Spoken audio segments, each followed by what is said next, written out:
जय गुरुजी। अथ श्री शिवमहापुराणे द्वितीयायां रुद्रसहितायां पंचमो युद्धखंड अथैकोनविंशोऽध्यायः। व्यास उवाच। सनत्कुमार सर्वज्ञ नारदेहि गते दिवि दैत्यराट किमकार्षे स तन्मे वद सुविस्तरात्। सनत्कुमार उवाच। तमामन्त्र्य गते दैत्यं नारदे दिवि दैत्यराट् तद्रूपश्रवणादासि दनगञ्जरपीडित्य अथो जलन्धरो दैत्यः कालाधीनप्रनष्टधि दूतमाह्यापयामास संहिकेयं विमोहित आगतं तं समालोक्य कामाक्रान्तमनासहि सुसम्बोध्य समाचष्ट सिन्धुपुत्रो जलन्धर। जलन्धरुवाच। भो भो दूतवरश्रेष्ठ सर्वकार्यार्थसाधक संहिकेय महाप्राज्ञ कैलासं गच्छ पर्वतं तत्रास्ति योगी शम्भावाख्यस्तपस्वी च जटाधर भस्मभूषित सर्वांगो विरक्तो विजितेन्द्रिय तत्र गत्वेति वक्तव्यं योगिनं दूतशङ्करं जटाधरं विरक्तं तं निर्भयेन हृदा त्वया हे योगिंस्ते दया सिन्धो जाया रत्नेन किं भवेत् भूतप्रेत पिशाचादि सेवितेन वनैकसा मन्नाथे भुवने योगिन् नोचिता गतिरीदृशी जाया रत्नं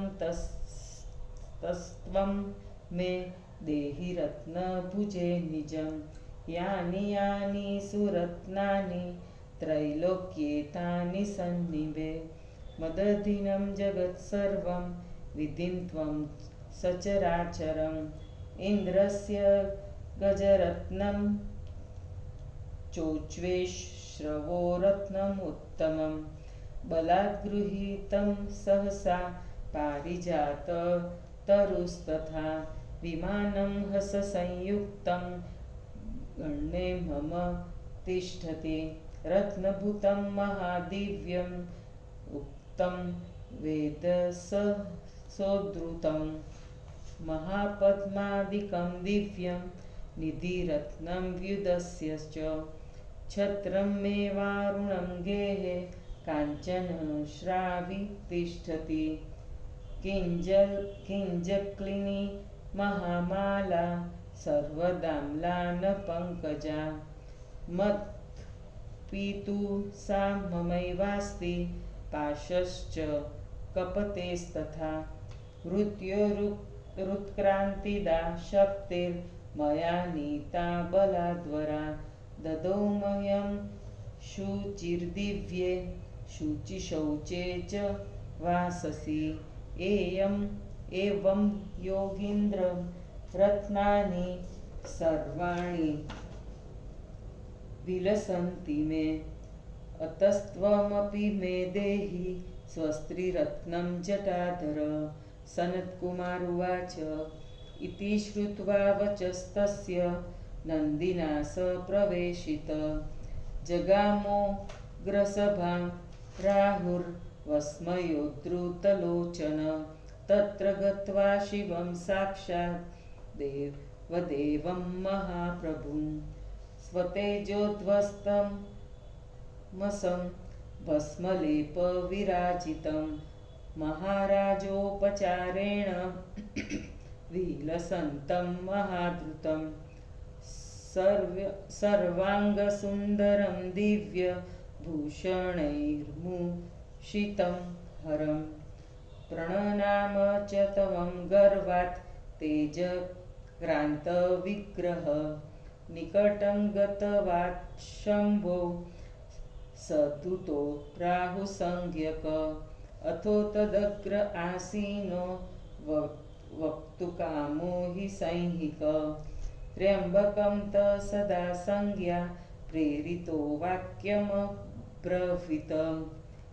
दैत्यपन्नगसेव्यस्य त्रैलोक्याधिपते सदा दूतोऽहं प्रेषितस्तेन त्वत्सकाशमिहागत। राहुरुवाच जलन्धरोऽब्धितनयः सर्वदैत्यजनेश्वर त्रैलोक्यस्येश्वरः सोऽभ्या भवत सर्वाधिनायक। स दैत्यराजो बलवान् देवानामन्तकोपमः योगिनं त्वां समुद्दिश्य स ह्यदाह शृणुष्वतत्। महादिव्यप्रभावस्य तस्य दैत्यपते प्रभो सर्वरत्नेश्वरस्य त्वमाज्ञां शृणु वृषध्वज। श्मशानवासिनो नित्यमस्थिमालाधरस्य च दिगम्बरस्य ते भार्या कथं हेमवती शुभा।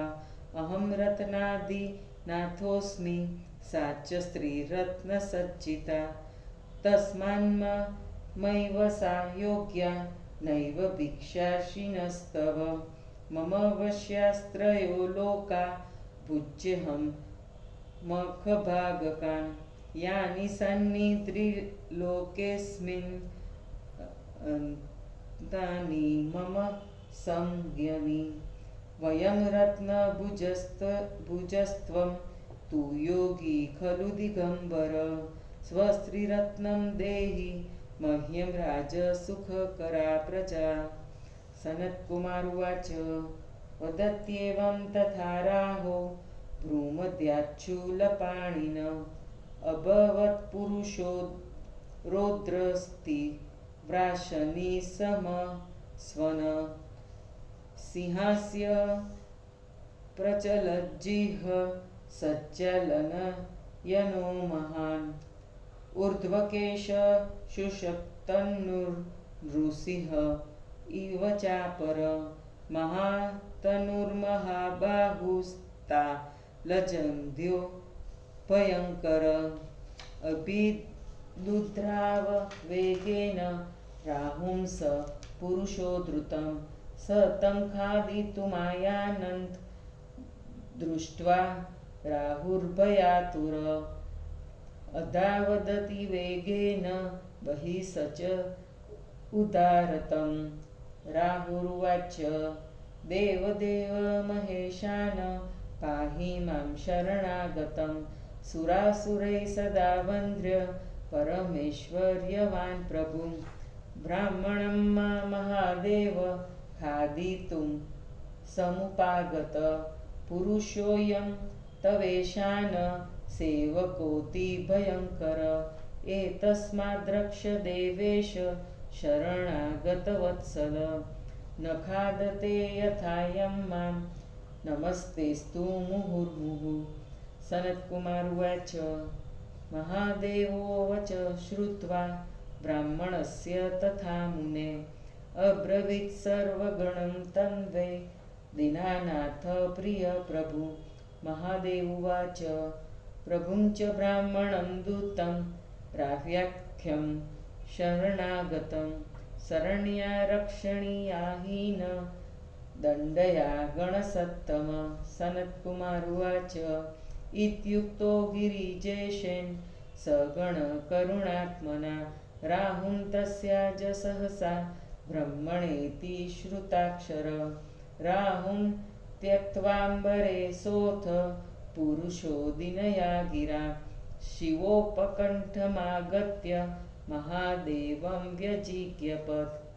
पुरुष उवाच देवदेव महादेव करुणाकर शङ्कर।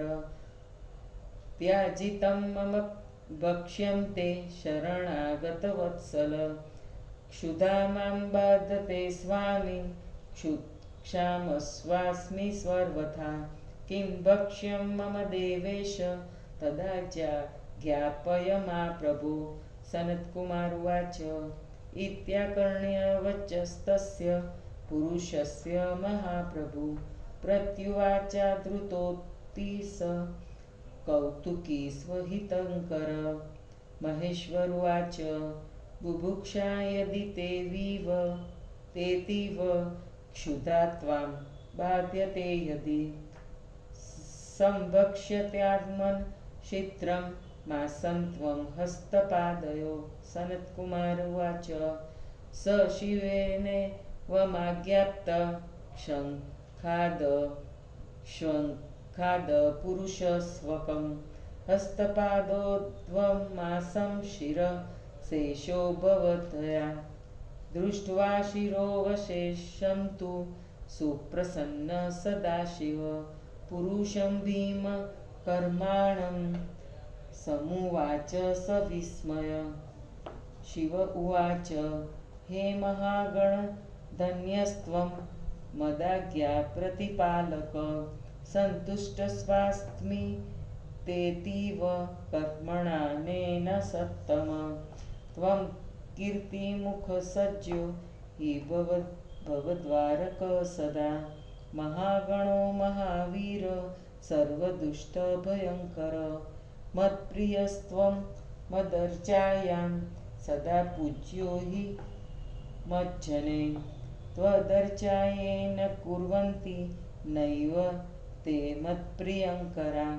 सनत्कुमार उवाच इति शम्भोर्वं प्राप्यं पुरुष प्रजहर्ष सः। तदा प्रभुर्तिदेवेश द्वारे कीर्तिमुखस्थितः। पूजनीयो विशेषेण स गणः शिवपूजने। नार्चयन्ति यहे ये पूर्वं तेषामर्चा वृथा भवेत्।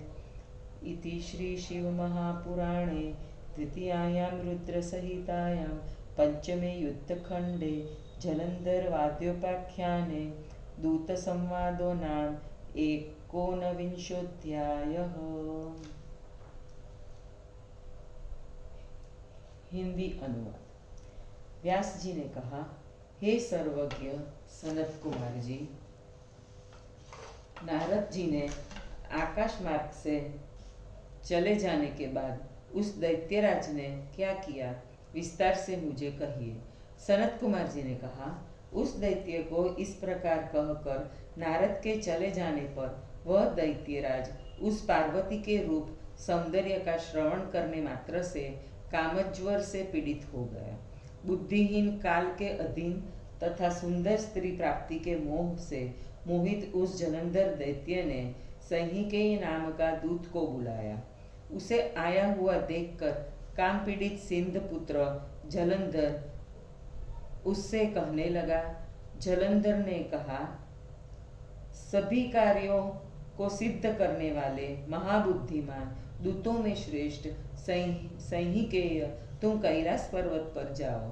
वहां जितेंद्रिय विरक्त संपूर्ण शरीर पर भस्म लगाया हुआ तपस्वी तथा जटाधारी शंभु नामक एक योगी रहता है।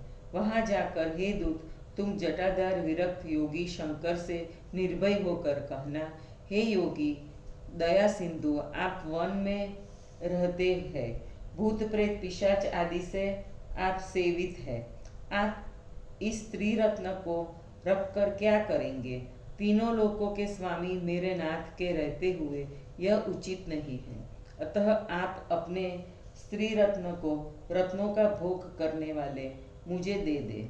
तीनों लोकों में जितने उत्तम रत्न है वे सब मेरे पास है। चराचर यह संसार मेरे अधीन है। इंद्र का गजरत्न एरावत, उच्चैश्रवा घोड़ा, पारिजात वृक्ष, ये सब बलपूर्वक मैंने ले लिए हैं।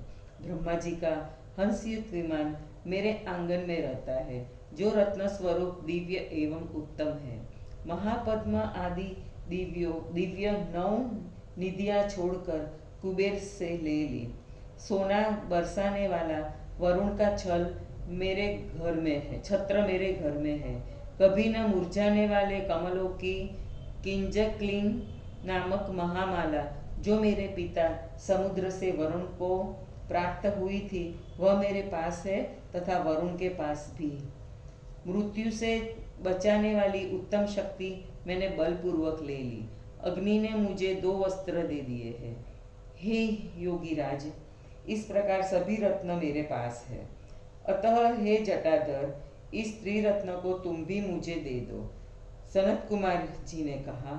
उसके इन वचनों को सुनकर नंदी ने उसे भीतर जाने की अनुमति दी। भीतर जाकर जब राहु ने उसे सभा को देखा, वह चकित हो गया।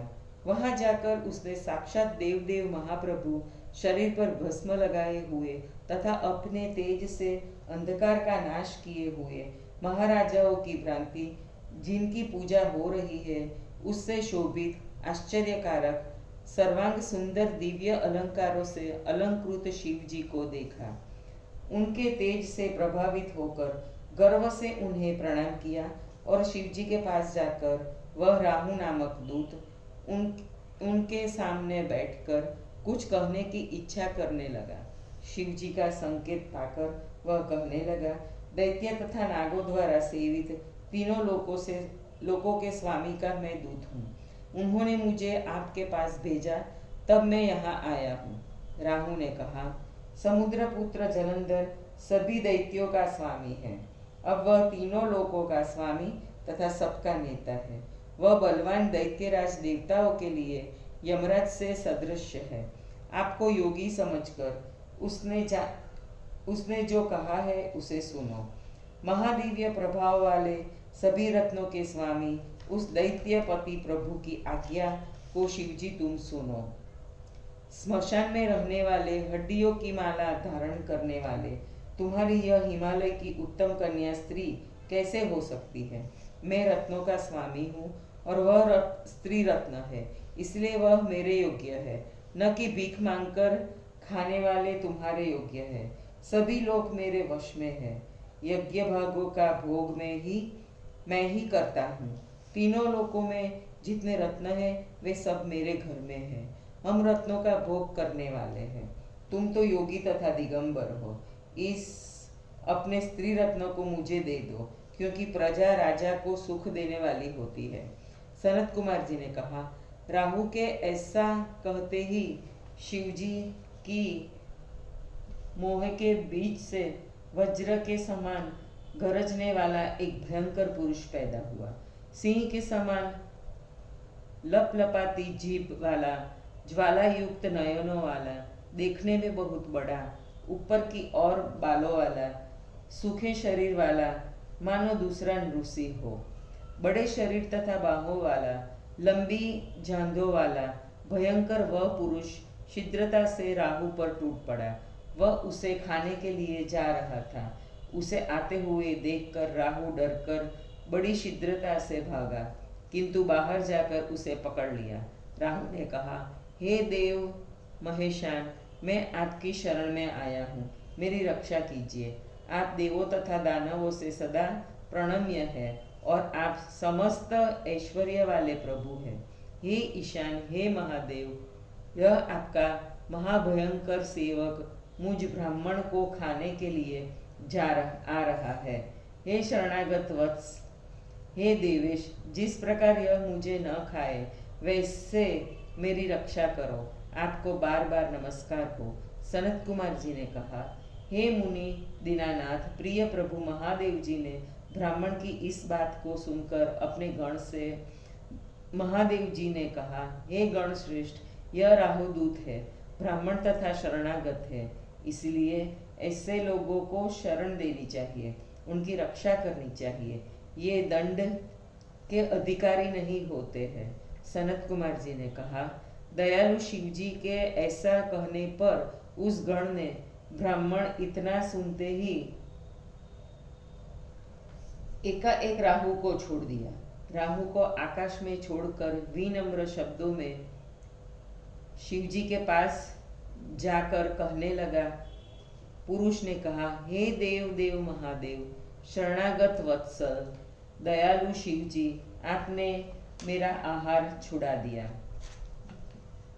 हे स्वामी, मैं सब भ्रांति भूखा प्यासा हूँ, मुझे भूख कष्ट दे रही है। हे देवेश, मैं क्या खाऊं, मुझे आज्ञा दीजिए। सनत कुमार जी ने कहा, महाप्रभु उस पुरुष के इस प्रकार वचनों को सुनकर अद्भुत लीला करने वाले तथा अपना हित करने वाले शिव जी ने कहा, यदि तुम्हें अत्यंत भूख लगी रही है तो तुम अपने हाथ पैरों के मांस को खा लो। सनत कुमार जी ने कहा, इस प्रकार शिव जी की आज्ञा को पाकर उस पुरुष ने अपने हाथ पैर का सब मांस खा लिया, केवल सिर बच गया। उस भयंकर कार्य करने वाले पुरुष का जब केवल सिर बच गया तो आश्चर्य के साथ सदाशिव ने उससे कहा, शिव जी ने कहा, मेरी आज्ञा का पालन करने वाले हे महागण, तुम धन्य हो। मैं तुम्हारे इस कर्म से अत्यंत प्रसन्न हूँ। तू महागण, महावीर तथा सब दुष्टों को भयभीत करने वाला, कीर्तिमुख वाला मेरा सदा द्वारपाल होगा। तुम मेरे प्रिय हो। मेरी पूजा में मेरे भक्त तुम्हारी भी पूजा करेंगे। जो तुम्हारी पूजा नहीं करेंगे वे मेरे प्रिय नहीं होंगे। सनत कुमार जी ने कहा, वह शिव जी से इस प्रकार वर पाकर अत्यंत प्रसन्न हुआ। तब से शिव जी के द्वार पर कीर्तिमुख रहने लगा। शिव जी की पूजा में इस गण की पूजा अवश्य करनी चाहिए। जो कीर्तिमुख की पूजा नहीं करते उनकी पूजा निष्फल हो जाती है। जय गुरु जी।